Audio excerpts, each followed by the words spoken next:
Hay un refrán que dice que lo último que se pierde es, dígalo duro, lo último que debemos perder es la esperanza.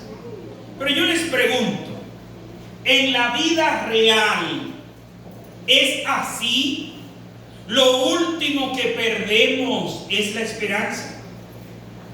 Porque muchas veces ante la más mínima adversidad nos rendimos, soltamos.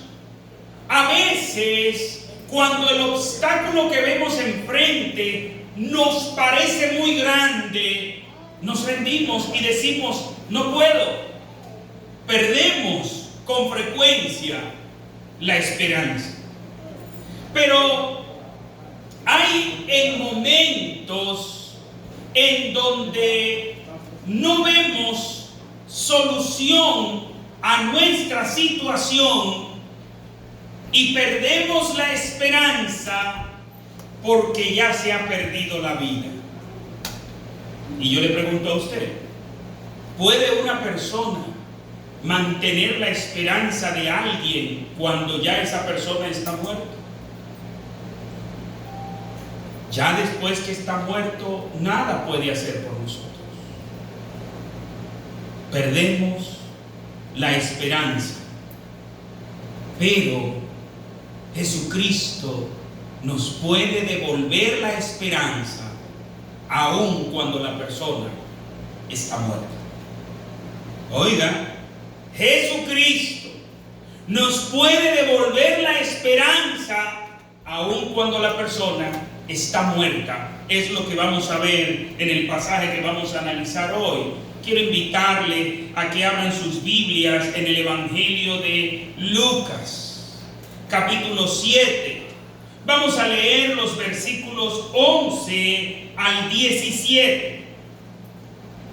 Y fíjese que vuelvo a comentarle que Jesús es el que nos devuelve la esperanza, aunque la persona esté muerta.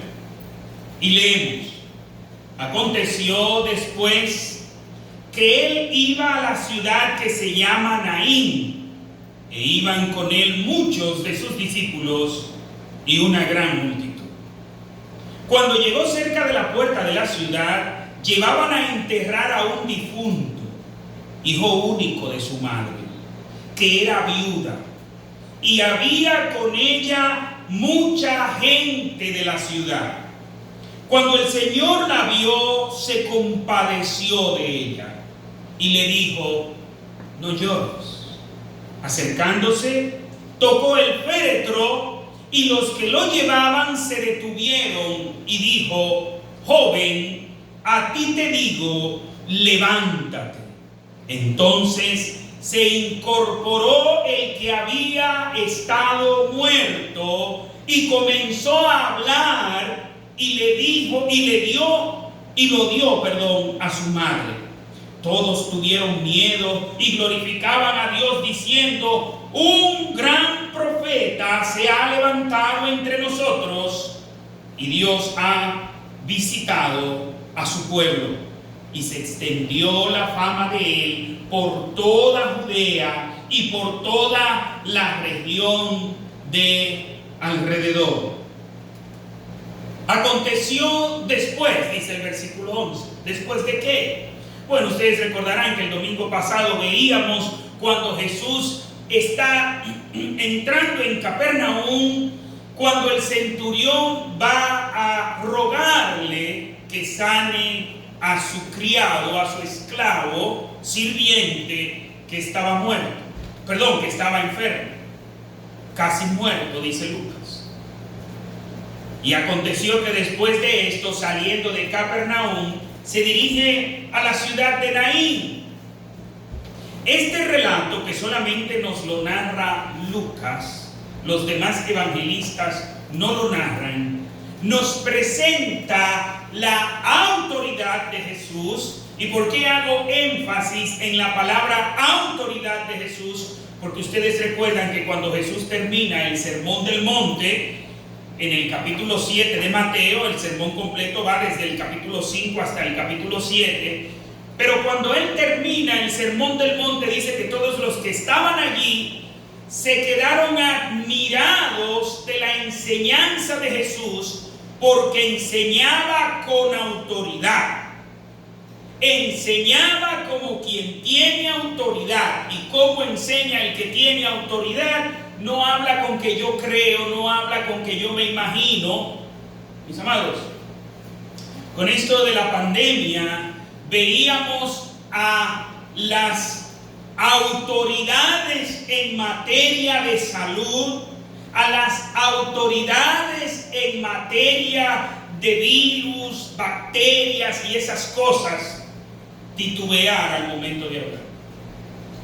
Y venía alguien y un científico decía, yo mismo recuerdo haber visto varios de mucha autoridad. Eran epidemiólogos, infectólogos, en fin, hombres de ciencia. Pero cada vez que daban recomendaciones decían al final, pero eso no lo podemos afirmar porque no conocemos el virus. Es algo nuevo, es algo novedoso.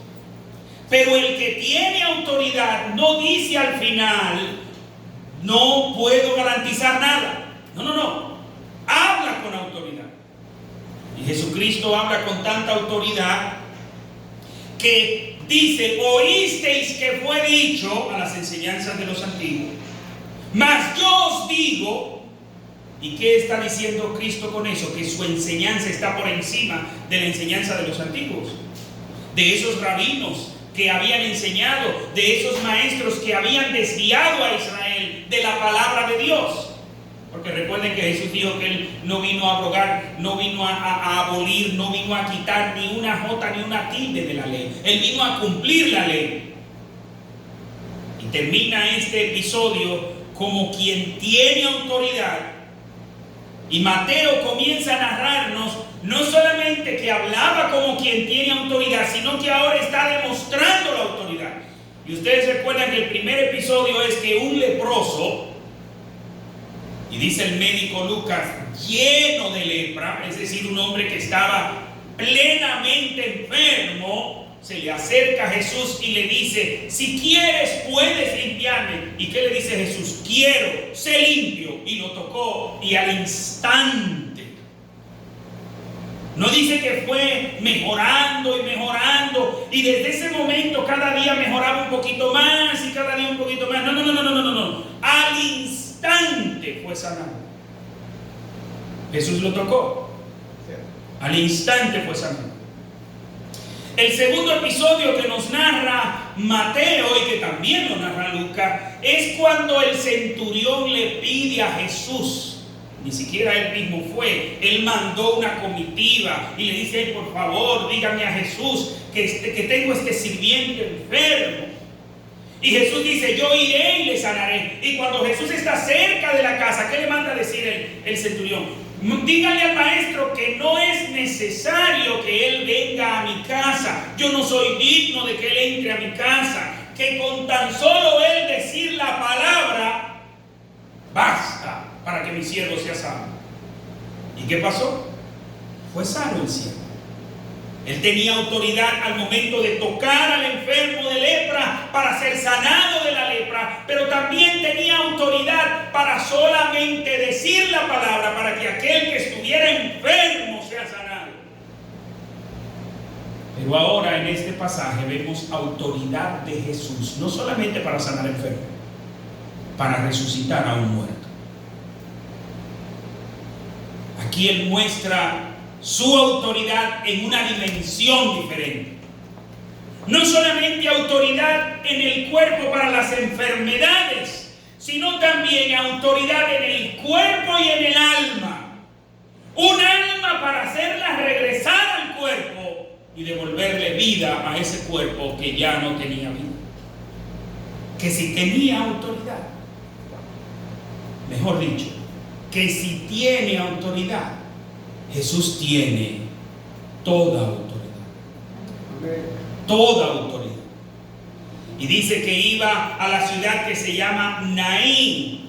Y hay un dato sumamente interesante para mí que da Lucas aquí. Y Lucas dice que iban con él muchos de sus discípulos y una gran multitud. Lucas hace una distinción que es sumamente importante para nosotros. Nosotros debemos hacer esa distinción. Nosotros debemos conocer la diferencia. Nosotros no podemos pensar que toda la multitud es discípulo de Cristo. No, Lucas dice claramente que iban muchos de sus discípulos, pero también iba una gran multitud. Y así como en aquel entonces andaban con Jesús muchos discípulos y una gran multitud, hoy en día también en las iglesias hay muchos discípulos, pero hay otros que lo que son es parte de la multitud. Y yo quisiera que analicemos brevemente esta diferencia. La diferencia entre los discípulos y la multitud. Y voy a comenzar precisamente con la multitud. Dentro de aquella multitud estaban algunos que no eran seguidores de Cristo, eran contrarios a Cristo. Y usted diría, pero ¿cómo en la multitud iban a haber personas contrarias a Cristo? ¿Qué buscaban ellos allí? Precisamente, buscaban ocasión para desacreditar a Cristo. Estaban atentos a los que Jesús hacía para buscarle una falta, para atacar a Jesús. Y buscaban tantas y tantas maneras que ustedes se recuerdan que en una ocasión le dijeron a Jesús que él no era nadie, porque si él fuera alguien no se juntara con publicanos, pecadores, con borrachones, con prostitutas. ¿Recuerdan? Y le dice Jesús a ellos, viene Juan que no se juntaba con nadie, y usted le dice, oh, he aquí un hombre raro que no se junta con nadie. Y ahora viene el Hijo del Hombre que se junta con todos y dicen, he aquí un hombre comedor y bebedor. Allí, en aquella multitud, estaban los escribas y fariseos buscando ocasión para desacreditar a Jesús, para desacreditar el ministerio de Jesús. Así como en aquel entonces había dentro de la multitud quienes lo que estaban buscando era la manera de desacreditar a Jesús, hoy en día en las iglesias hay personas que son representantes de los fariseos, que son representantes de los contrarios a Jesús. Y están en la iglesia para traerle descrédito a la iglesia. Están en la iglesia para traerle descrédito al evangelio. Y todo aquel, no importa la posición que tenga, porque lamentablemente son personas que escalan posiciones, así como en ese entonces los escribas y fariseos habían escalado posiciones religiosas, los hay hoy en día que son supuestamente cristianos, pero lo que están en las iglesias es para desacreditar a Cristo con su conducta. No importa la posición que tenga, puede ser un pastor, puede ser un gran líder, y si no está en la iglesia obedeciendo a Cristo, sino que lo que está es entregado en su pecado que ustedes conocen, ¿saben por qué? Porque muchas veces se hace público esto. Y usted conoce escándalos en las iglesias. Y esos escándalos, ¿quiénes los hacen? Precisamente los contrarios a Cristo. Pero no solamente están los contrarios en la multitud.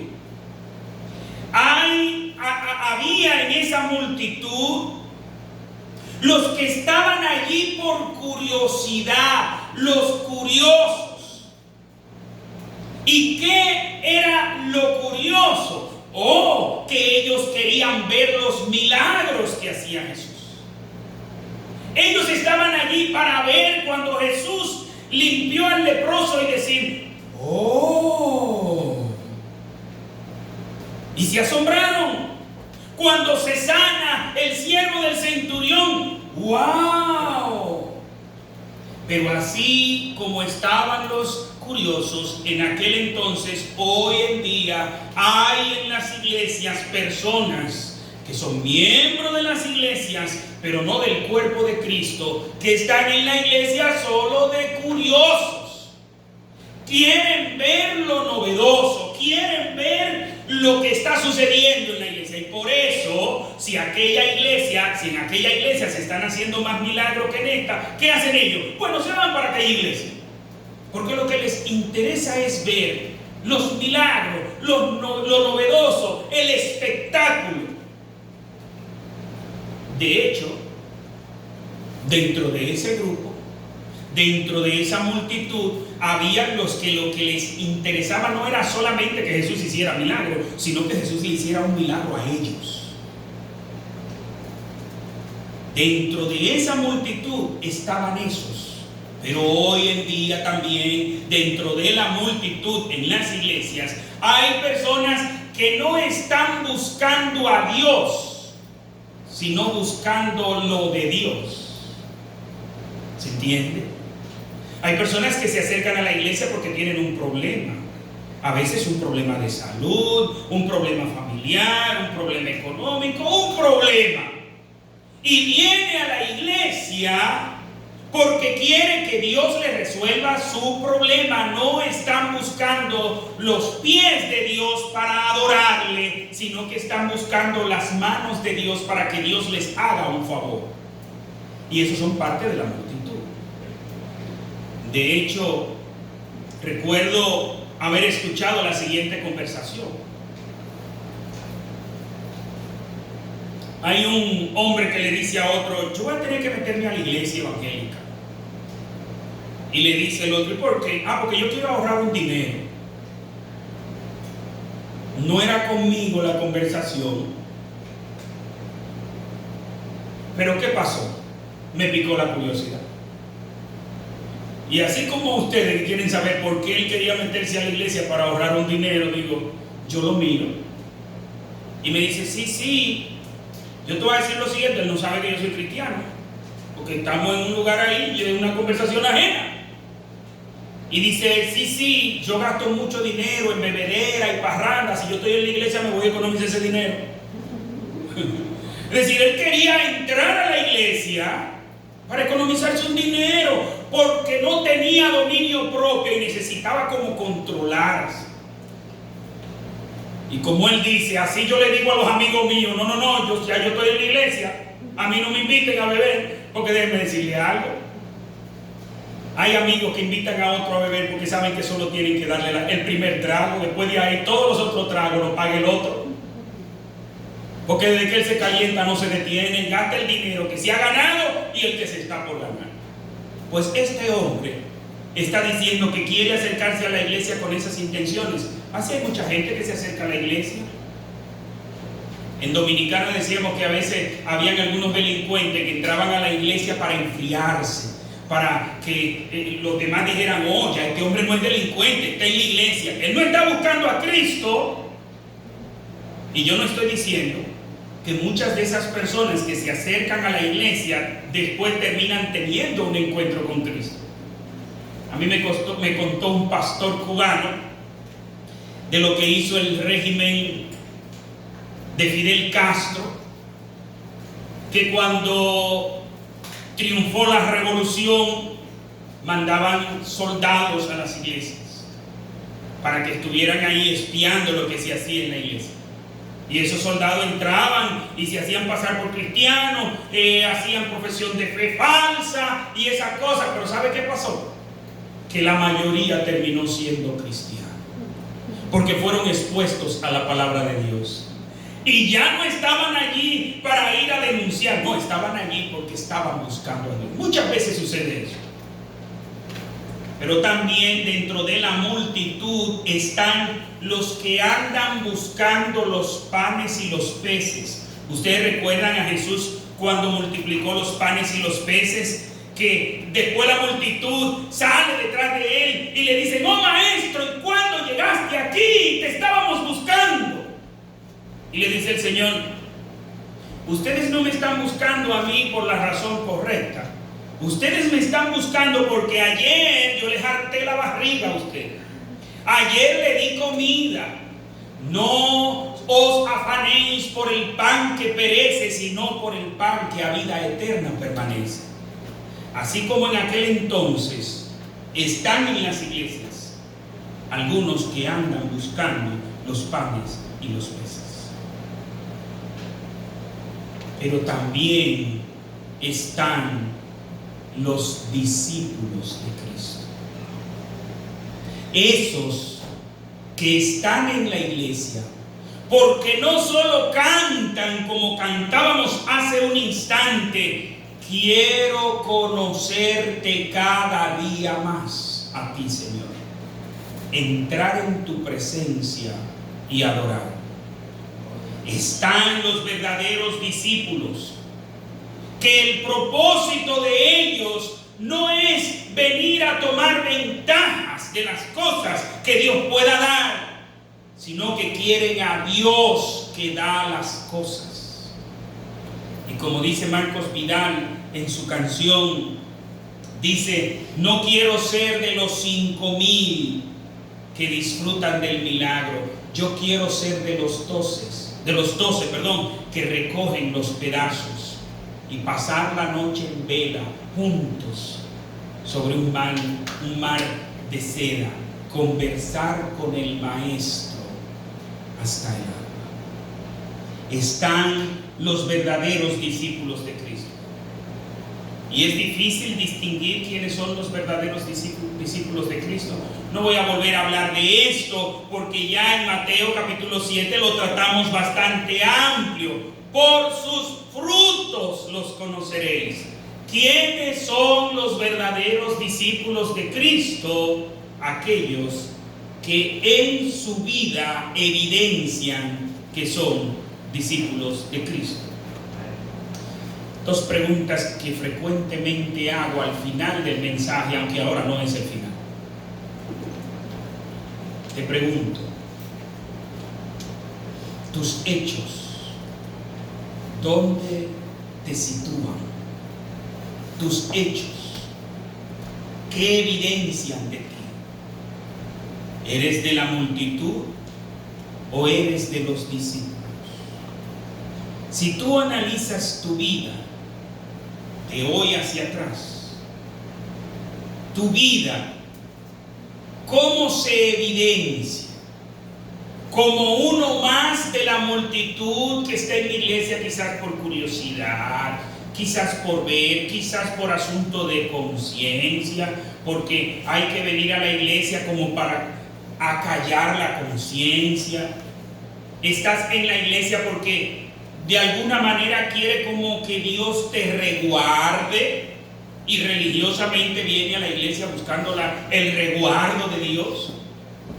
O estás en la iglesia porque eres discípulo, tus hechos, ¿qué evidencian de ti? Pero recuerden que la segunda pregunta es la más importante. De ahora en adelante, en tu vida, tus hechos, ¿qué van a evidenciar de ti? Tus hechos, ¿qué van a mostrar de ti?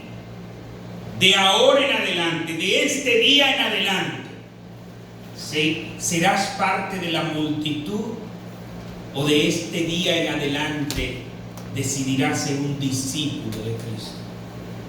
Un seguidor de Cristo, uno que ama a Dios y a su prójimo, uno que está en la disposición de conocer a Dios, y que no solo cantando le pide que quiero sentir con tu corazón, sino que en tus hechos a diario quieres dejarte guiar del corazón de Dios. En ti está la decisión. ¿En cuál de los dos grupos estarás? ¿En cuál de los dos grupos te van a clasificar? Porque Lucas tiene dos grupos, uno de discípulos y otro de multitud. Mi amado hermano, mi amada hermana, que tú seas de los discípulos de Cristo.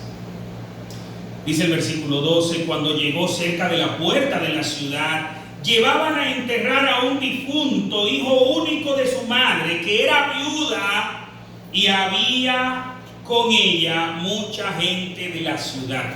Mis amados, analicemos la realidad de esta mujer, porque es muy probable que muchos de nosotros hemos estado en una situación difícil. Todos aquí en algún momento hemos estado en una situación difícil, mucho más apenas en los umbrales de salir de esta pandemia.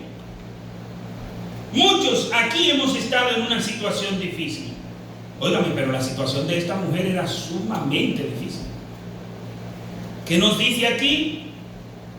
Iban a enterrar a un difunto. ¿Qué esperanzas podía haber de este joven? El mismo texto nos dice que era un joven. Yo recuerdo que uno de mis pastores, yo lo escuchaba decir un refrán que no lo entendía. Él decía: no, porque un joven se puede morir, pero un viejo no puede vivir. Él siempre decía eso. Una persona mayor, y yo decía: ¿qué es lo que él quiere dejar dicho con eso? De que un joven se puede morir, pero un viejo no puede vivir. Bueno, sencillo. Nadie piensa que un joven se va a morir, pero se puede morir. Ahora, nadie piensa que un viejo va a seguir viviendo, pero puede seguir vivo. ¿No es así? Todo el mundo piensa que las personas que se van a morir, ¿quiénes son? Los viejos. Y no sé por qué la gente piensa eso, porque las estadísticas dicen totalmente lo contrario. Ustedes sabían que la mayoría de personas que mueren son jóvenes. Si usted saca las estadísticas del COVID a un lado, se va a dar cuenta que la mayoría de personas mueren jóvenes. Y usted no tiene que ser estudioso de estadística. Usted lo que tiene que ver es, usted llega a cualquier lugar que no sea un centro geriátrico y se va a dar cuenta que hay más jóvenes que viejos. ¿No es así? ¿Y qué quiere decir eso? Que muy pocos de los que eran jóvenes, cuando esos viejos eran jóvenes, llegaron a viejo. ¿No es así? Como que no me sigue. La mayoría de las personas mueren jóvenes, porque la mayoría de muertes tienen que ver con accidentes de trabajo, de tránsito, de todo eso. Y son personas jóvenes. Y ustedes lo van a notar. Vayan a las estadísticas. Pero cuando a un padre o a una madre se le muere un hijo, el dolor es indescriptible. Es el dolor más grande que puede sentir el alma humana. Se lo digo como psicólogo. Según las investigaciones, el dolor más fuerte que un ser humano siente es la muerte de un hijo.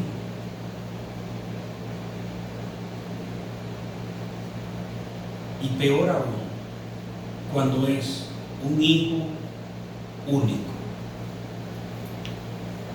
Pero este no solo era un hijo único, era el hijo único de una mujer viuda.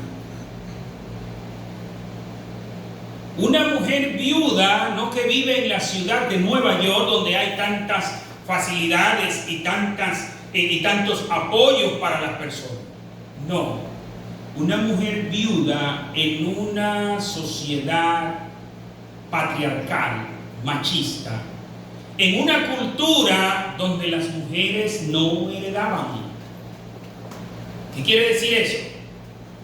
Que cuando moría el heredero varón, las propiedades no las retenía la mujer viuda. Las propiedades pasaban al hermano mayor. del muerto, del difunto. El tío del que muere aquí. ¿Qué quiere decir esto? Esta mujer estaba en una situación terrible. Esta mujer estaba en una situación sumamente difícil. Qué terrible era la situación de ella. Y yo me imagino que dentro de esa gran cantidad de personas de la ciudad que iban con ella, no nos dice que eran familiares. Es probable que las personas, al ver la situación de aquella mujer, quedaban desgarrados. ¡Wow! Fulana, que hace poco tiempo se le muere el marido, mira ahora, se le muere el único hijo, un joven ya que podía ayudarla, que podía sostenerla. Con este joven, con la muerte de este joven, morían las esperanzas de esta mujer. ¿Cómo estaría llorando aquella mujer? ¿Cuál sería la condición de aquella mujer? Muchos de la ciudad estaban allí con ella. Una manera de solidarizarse. Yo me imagino cuántos se habrán acercado y le habrán dicho: cuánto lo lamento. Otros quizás le decían: fulana, yo estoy a tus órdenes, no te vamos a desamparar, te vamos a ayudar, te vamos a sostener. Pero nadie allí le podía devolver las esperanzas de tener a su hijo. Solamente había allí una persona, pero ella ni lo sabía, no lo reconocía. Versículo 13: cuando el Señor la vio, se compadeció de ella y le dijo: no llores.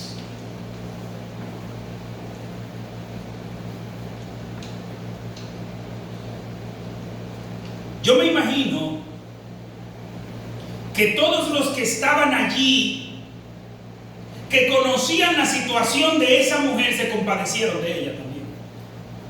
Y yo me imagino que el que se enteraba de la situación decía: wow. Quizás quienes la conocían de cerca se daban cuenta que era una mujer buena, que le habían pasado cosas malas, pero quizás otros la juzgaban. Oye, hay que ver qué tipo de mujer es esa mujer, porque mira cómo Dios la está castigando. Le mató el marido y ahora le mató el hijo. Porque existen esos que desde que escuchan la tragedia ajena, la usan para de una vez juzgar, para de una vez acusar.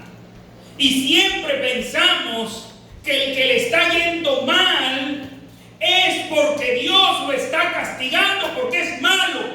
Porque todo el mundo cree que al que le pasan problemas es porque es malo. Y por eso, cuando le pasa un problema a alguien que no es malo, entre comillas, porque la Biblia dice claramente que no hay bueno ni aun uno, pero hay algunos que no son tan malos. Por eso cuando le pasa algo malo a una persona que es buena, de una vez la persona dice: yo no me merezco esto. Esto yo no me lo merezco. Y hay otros que dicen: wow, qué tragedia. Fulano, fulana, no se merece eso. Pero hay otros que no. Hay otros que usan la desgracia ajena para de una vez juzgar. Y esta mujer, en esa condición de haberlo perdido todo, de sin tener ninguna esperanza, en esa condición, en esa situación, Jesús está cerca de ella. Jesús le habla. Dios se le acercó a él. quizás sus ojos llenos de lágrimas, sus ojos enrojecidos, hinchados de tanto llorar, vio en Jesús a uno más. ¿Cuántos se le habrán acercado a ella ese día y le habrán dicho: no llores? Y ella no se daba cuenta que a su lado estaba Dios, Dios mismo diciéndole: no llores. Pero cuando Dios nos dice no llores, no es como cuando el ser humano te dice no llores. No, Dios te dice no llores, porque Él quitará la fuente del sufrimiento en tu vida.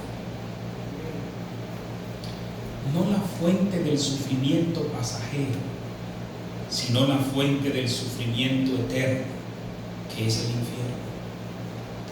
De ese que Dios quiere librar. Pero a veces confundimos la voz de Dios con la voz de otro más. ¿Cómo vio ella a Dios? ¿Cómo vio ella a Jesús?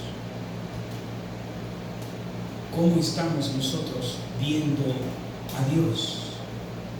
Dios se nos acerca y nos dice: no te preocupes. ¿Cuál es la situación que te embarga a ti? Y si ahora mismo estás en paz y tranquilidad, cuando te llegue el momento de dificultad, cuando te llegue el momento de problema, cuando te llegue el momento de vicisitudes, recuerda, Dios está a tu lado. Él sabe lo que te está pasando, pero Él está a tu lado para decirte: no llores, no llores, porque lo que tú estás viendo como el final todavía no es el final. Si a esta mujer le preguntaban, ella decía: es el final. Ya mi hijo no está, ¿para qué quiero la vida? Lo he perdido todo. Pero Jesús estaba allí. ¿Creen ustedes que fue casualidad que Jesús iba cruzando por allí? ¿Creen ustedes que fue coincidencia?